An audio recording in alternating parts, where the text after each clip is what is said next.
Kejadian Minggu GKPI Serai Medan Barat 27 September 2020, Minggu ke-16 setelah Trinitatis.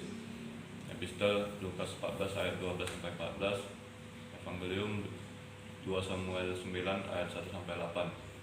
Tema kepedulian terhadap disabilitas. Shalom bagi kita semua. Selamat hari Minggu dan selamat memasuki Minggu ke-16 setelah Trinitatis dengan tema kepedulian terhadap disabilitas. Marilah kita meminta pertolongan Roh Kudus untuk menuntun kita dalam melaksanakan ibadah kita ini.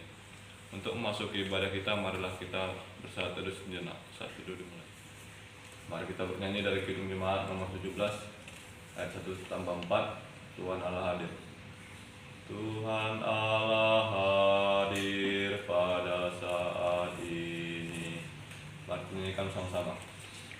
Tuhan Allah hadir pada saat ini. Hai sembah sujud di sini. Diam dengan hormat tubuh serta jiwa. Tunduklah menghadap Dia. Marilah umatnya, hatimu serahkan dalam kerendahan. Raja yang mulia, biar hamba-Mu mengagungkan selalu, hingga aku ini sungguh beribadat sama seperti malaikat, dan benar mendengar firman-Mu ya Tuhan, agar ku lakukan.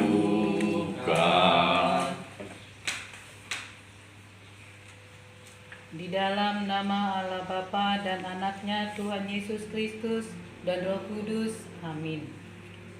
Sebab penderitaan ringan yang sekarang ini mengerjakan bagi kami kemuliaan kekal yang melebihi segala-galanya, jauh lebih besar daripada penderitaan kami.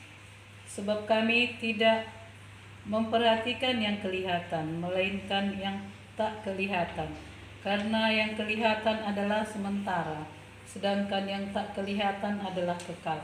Haleluya. Haleluya. Haleluya. Haleluya.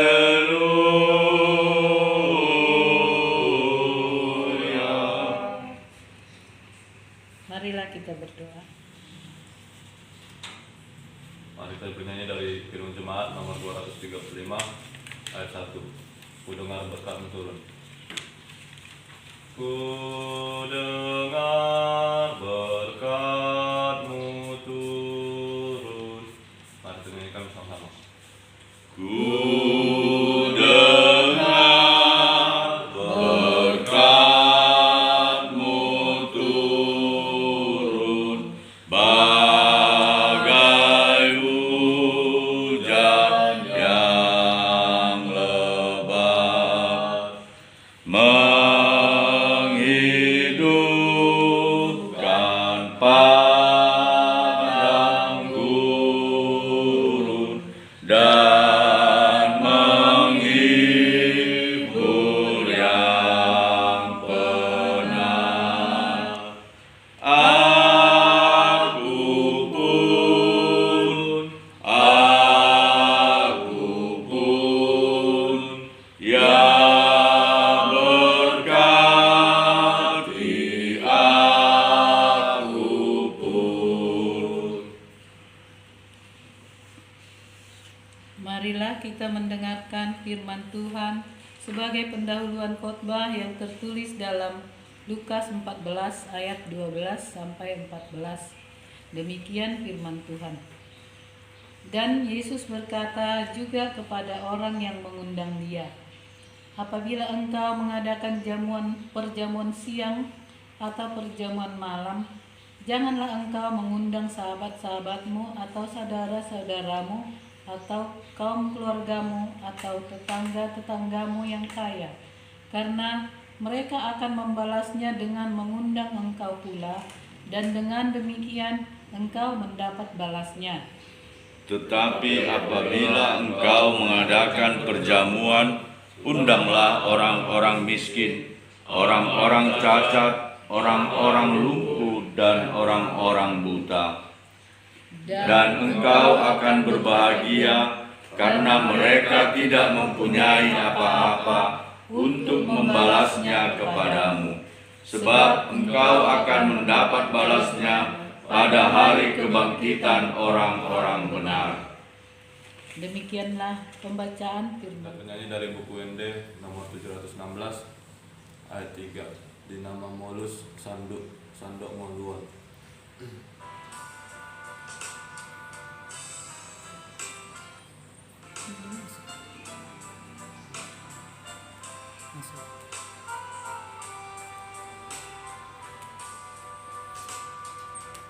Menyanyikan Tuhan sudah sangat tidak luar. Ingat pilu nagale gabi parholong maho.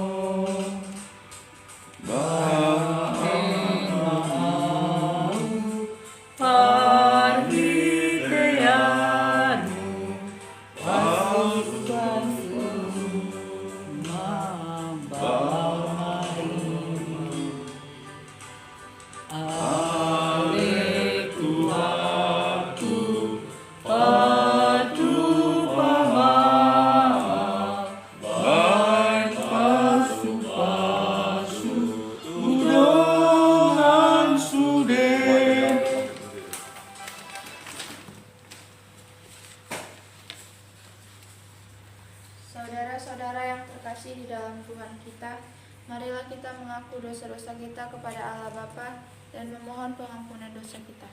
Marilah kita berdoa. Kita bernyanyi dari Gunung Pujian, Tetap Hatiku Bersyukur.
Hatiku bersyukur, Kau Tuhan yang terbaik.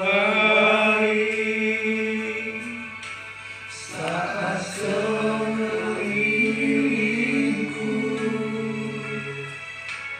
tak mengerti hidupku, tetap hatiku bersyukur, Kau Tuhan yang terbaik.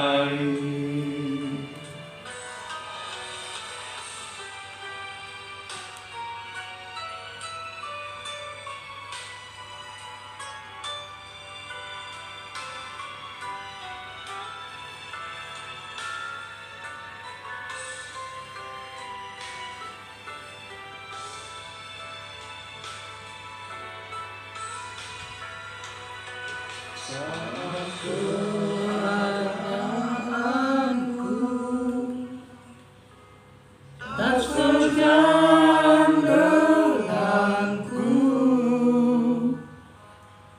tetap hatiku bersyukur, Kau Tuhan yang terbaik. Saat sekelilingku tak mengerti hidupku, tetap hatiku bersyukur, Kau Tuhan yang terbaik. Tetap hatiku bersyukur, tetap hatiku bersyukur, tetap hatiku bersyukur, Kau Tuhan yang terbaik.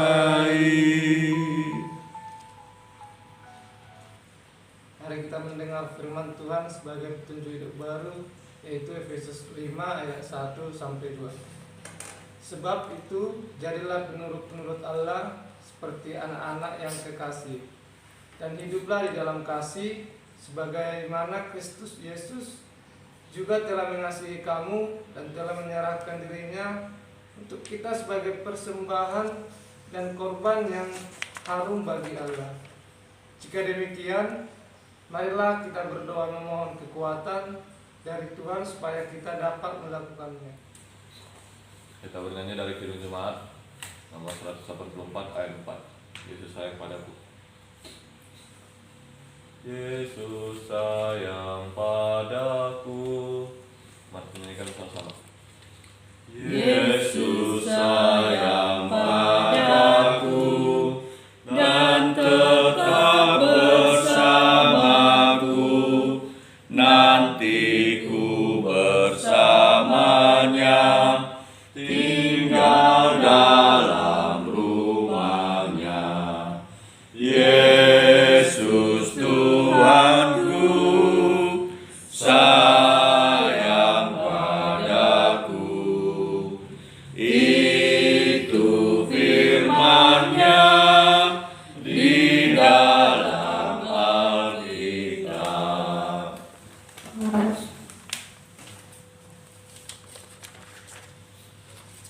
Marilah kita bersaksi mengikrarkan pengakuan iman kita bersama jemaat pada segala abad di seluruh dunia. Marilah kita bersatu dalam doa. Mari kita menyanyi dari Kidung Pujian, bagi Tuhan tak ada yang mustahil. Ku yakin saat Kau berfirman. Mari kita nyanyikan bersama-sama. Ku yakin saat Kau berfirman, ku menang saat Kau bertindak. Hidupku hanya ditentukan oleh perkataanmu. Ku aman karena Kau menjaga, ku kuat karena Kau menopang. Hidupku hanya ditentukan oleh kuasa-Mu. Bagi Tuhan tak ada yang mustahil, bagi Tuhan tak ada yang tak mungkin. Mujizatnya disediakan bagiku, ku diangkat dan dipulihkannya. Bagi Tuhan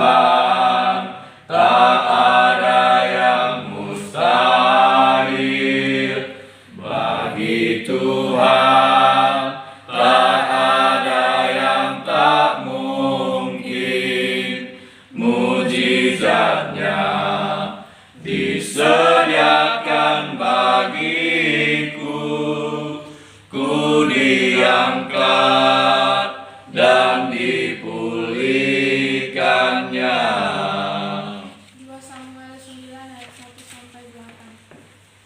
Daud dan Mefiboset. Berkatalah Daud, masih adakah orang yang tinggal dari keluarga Saul? Maka aku akan menunjukkan kasihku kepadanya oleh karena Yonatan. Adapun keluarga Saul mempunyai seorang hamba yang bernama Ziba. Ia dipanggil menghadap Daud, lalu raja bertanya kepadanya, "Engkaukah Ziba?" Jawabnya, "Hamba tuanku." Kemudian berkatalah raja, "Tidak adakah lagi orang yang tinggal dari keluarga Saul? Aku hendak menunjukkan kepadanya kasih yang dari Allah." Lalu berkatalah Ziba kepada raja, masih ada seseorang anak laki-laki Yonatan yang cacat kakinya." Tanya raja kepadanya, "Di manakah ia?" Jawab Ziba kepada raja, "Dia ada di rumah Makir bin Amiel di Lodebar." Sesudah itu Raja Daud menyuruh mengambil dia dari rumah Makir bin Amiel dari Lodebar.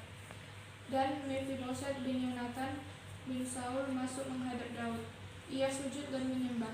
Kata Daud, "Mefiboset." Jawabnya, "Inilah hamba tuanku." Kemudian berkatalah Daud kepadanya, "Janganlah takut, sebab aku pasti akan menunjukkan kasihku kepadamu oleh karena Yonatan ayahmu. Aku akan mengembalikan kepadamu segala ladang Saul nenekmu, dan engkau akan tetap makan sehidangan dengan aku." Lalu sujudlah Mefiboset dan berkata, "Apakah hambamu ini sehingga engkau menghiraukan anjing mati seperti aku?" Demikian firman Tuhan. Kepedulian terhadap disabilitas. Shalom, selamat hari Minggu, salam sejahtera jemaat yang dikasihi Tuhan kita Yesus Kristus. Memaafkan sangat mudah, tetapi melupakan, menghapus kesalahan dari hati yang sangat sulit. Kenapa? Memaafkan satu hal yang sangat mudah diucapkan, tetapi untuk menghapus, melupakan kesalahan orang sangat sulit dilakukan karena keegoisan, tidak mau berdamai dengan dirinya sendiri, dan tidak mau berdamai dengan musuhnya, sehingga menimbulkan balas dendam, amarah, dan menjadi kenangan buruk yang tidak bisa dilupakan di dalam hidupnya, dan bahkan dapat menjadi penghambat untuk melakukan perbuatan-perbuatan baik dan kepedulian.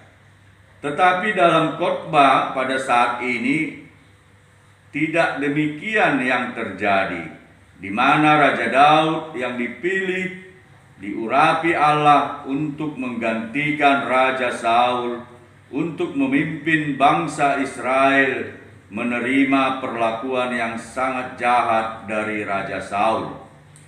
Daud tidak merancang yang jahat kepada Raja Saul serta keturunannya. Daud tetap menghormati, mengingat Raja Saul sebagai raja yang dipilih dan diurapi Allah. Demikian juga sampai kepada keturunan Raja Saul, yaitu Yonatan serta cucunya Mefiboset, yang masih hidup pada masa Daud menjadi raja. Dalam kehidupan sehari-hari tidak mudah mengubah permusuhan menjadi persahabatan.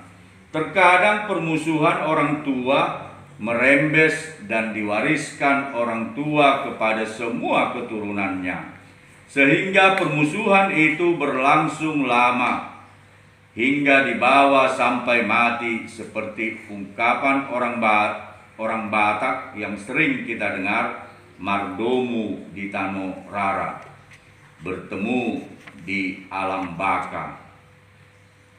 Dalam nats khotbah ini, Raja Daud menunjukkan keteladanan, cerminan untuk hidup kita saat ini. Bagaimana Daud setia menepati janji yang telah diikat dengan Yonatan. Bisa kita lihat di 1 Samuel 20 ayat 12 sampai dengan 17. Yonatan anak Raja Daud, seorang yang baik hati, menyelamatkan nyawa Daud dari upaya pembunuhan yang dirancang Saul.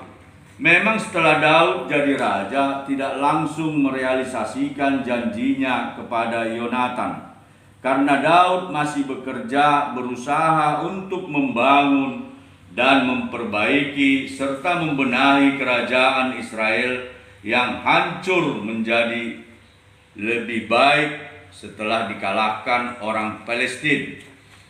Setelah kerajaannya stabil dan berjalan baik, Raja Daud bertanya dan mencari keturunan Saul, di mana setelah perang, anak-anak Raja Daud mati terbunuh dan cucunya Mephiboset keluar dari istana dan lari, serta hidup dengan keterbatasan fisik dan tekanan batin di rumah Makir bin Amiel dari Lodebar. Mengingat janjinya kepada Yonatan dalam 1 Samuel 20 ayat 14-17, Daud bertanya kepada pelayannya, "Masih adakah orang yang tinggal dari keluarga Saul? Maka aku akan menunjukkan kasihku kepadanya oleh karena Yonatan." Daud mengetahui ada seorang bernama Ziba, hamba Raja Saul, dan disuruh menghadap Raja Daud. Setelah itu Daud bertanya kepada Ziba, "Tidak adakah lagi orang yang tinggal dari keluarga Saul? Aku hendak menunjukkan kepadanya kasih yang dari Allah." Lalu Ziba menjawab Raja Daud, "Masih ada seorang anak laki-laki Yonatan yang cacat kakinya di rumah Makir bin Amiel di Lobar." Raja Daud menyuruh hambanya untuk membawa Mephiboset bin Yonatan menghadap Raja Daud. Setelah sampai, ia menyembah dan sujud di hadapan Raja Daud. Kemudian Daud berkata, "Jangan takut, sebab aku pasti akan menunjukkan kasihku kepadamu. Oleh karena Yonatan ayahmu,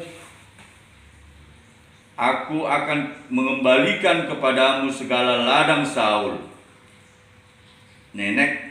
nenekmu, dan engkau tetap makan sehidangan dengan aku." Saudara-saudara yang terkasih, Daud menepati janjinya kepada anak Yonatan, Mephiboset. Daud mengembalikan semua tanah yang dimiliki Saul, apa yang menjadi haknya. Daud memberikan tempat yang istimewa.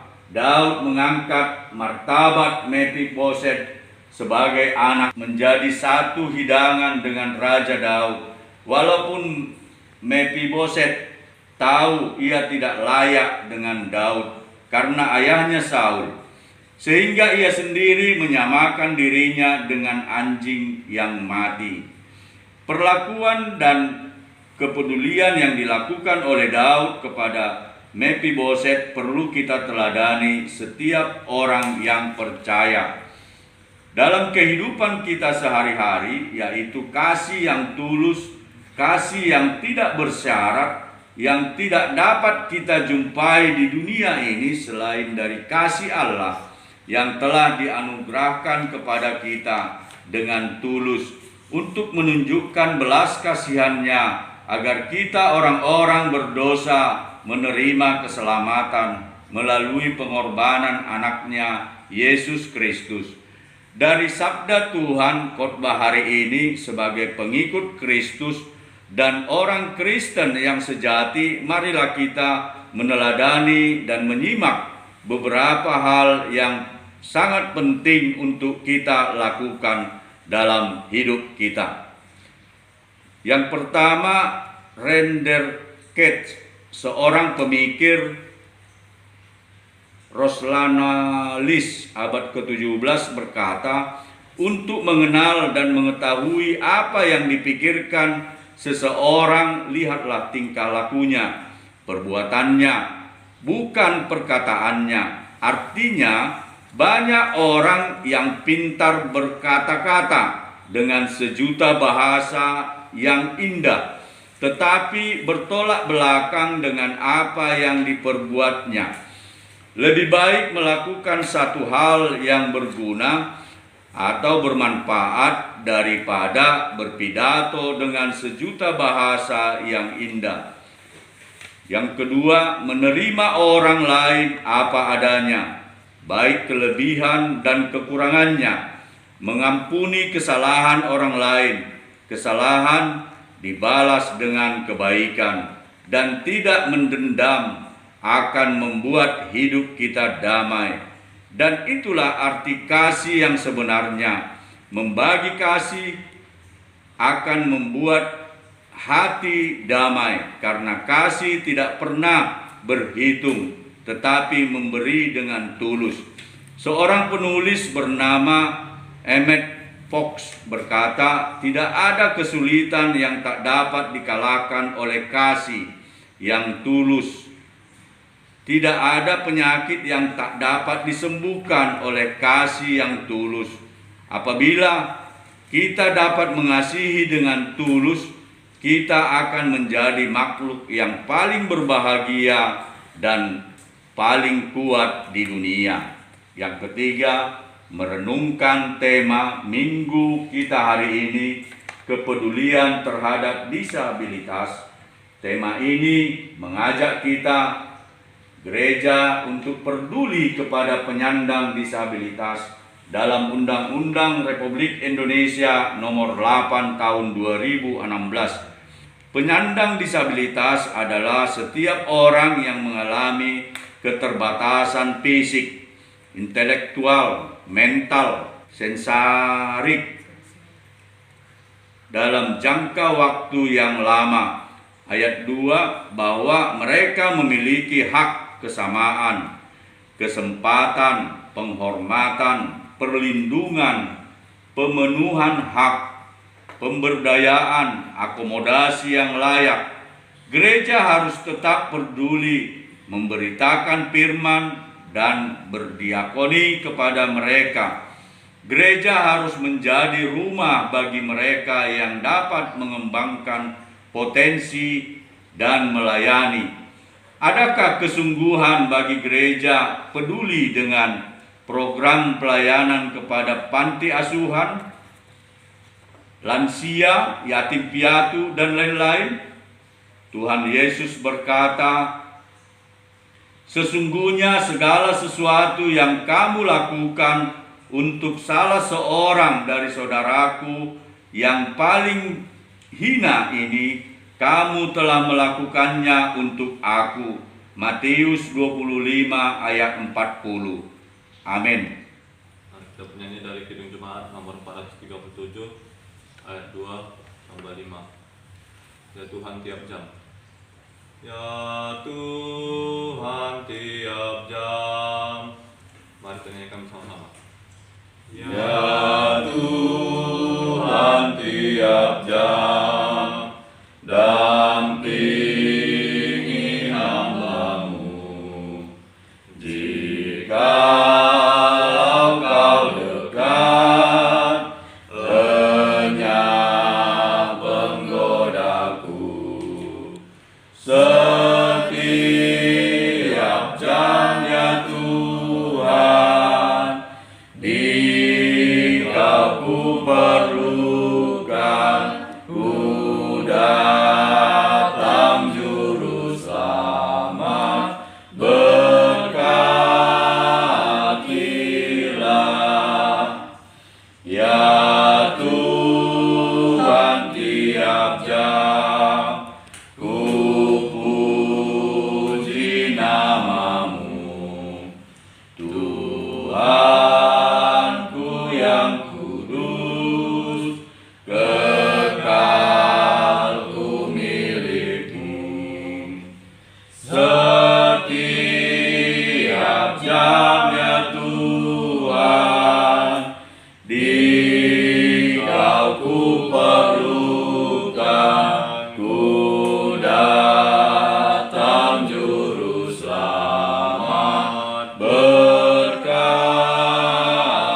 Ayat persembahan diambil dari Mazmur 50 ayat 14. Persembahkanlah syukur sebagai korban kepada Allah, dan bayarlah najarmu kepada yang maha tinggi. Amin.